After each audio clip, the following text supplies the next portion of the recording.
In recent years, a growing number of countries have started pushing back against China's global influence. This shift isn't random. It's rooted in a mix of economic concerns, political friction, and national security threats that are shaping a new world order. China's rise has been astonishing.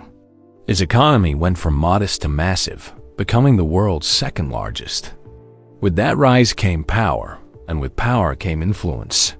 But influence can be a double-edged sword, especially when it challenges existing systems. Many Western democracies initially welcomed China's economic boom. The idea was that economic integration would lead to political moderation. That idea hasn't aged well. Today, the world is waking up to the strategic implications of Chinese expansion. Let's talk about infrastructure. China's Belt and Road Initiative promised to build highways, ports, and railways across Asia, Africa, and Europe. While some nations saw progress, others saw debt traps and strings attached. Loans were followed by control.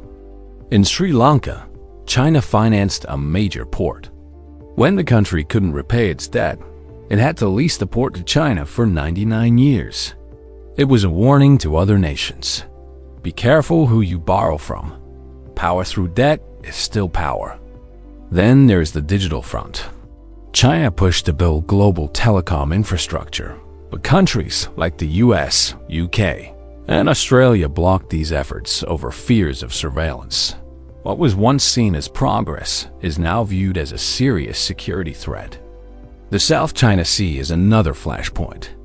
China's aggressive territorial claims have alarmed neighbors like the Philippines and Vietnam. Despite international court rulings, China has built artificial islands and militarized them. This isn't diplomacy, it's dominance. African nations, once enthusiastic partners, are now reconsidering. Many projects funded by China are delayed, over budget, or of poor quality. Local workers feel left out as Chinese firms bring in their own labor. Resentment is slowly replacing gratitude. In Europe, the tone is also changing. Countries like Lithuania have faced economic retaliation from Beijing for recognizing Taiwan. Meanwhile, the EU is rethinking its trade dependency on China, especially after learning hard lessons from the pandemic and the Ukraine war. The US, of course, has been the loudest critic. From tariffs to tech bans, Washington has led efforts to curb China's influence. But it's not just about rivalry. It's about shaping the rules of the 21st century before they're rewritten by an authoritarian regime. What we're witnessing is a global recalibration. Nations aren't anti-China by default. They're just realizing that engagement without boundaries has risks. It's about sovereignty, transparency, and the ability to set one's own path without silent coercion. This doesn't mean isolation. It means caution. Countries still want trade and cooperation, but they want it on fair terms. Respect must go both ways. Influence is earned, not imposed. China's strategy worked for a while, but the world is no longer asleep. From ports to policies, loans to legislation, people are asking harder questions. And those questions are starting to shape new alliances and new boundaries. So what happens next? That depends on all of us. Will democracies stand together? Will smaller nations demand better deals? Will transparency win over backroom diplomacy? These are questions that will define this decade and beyond.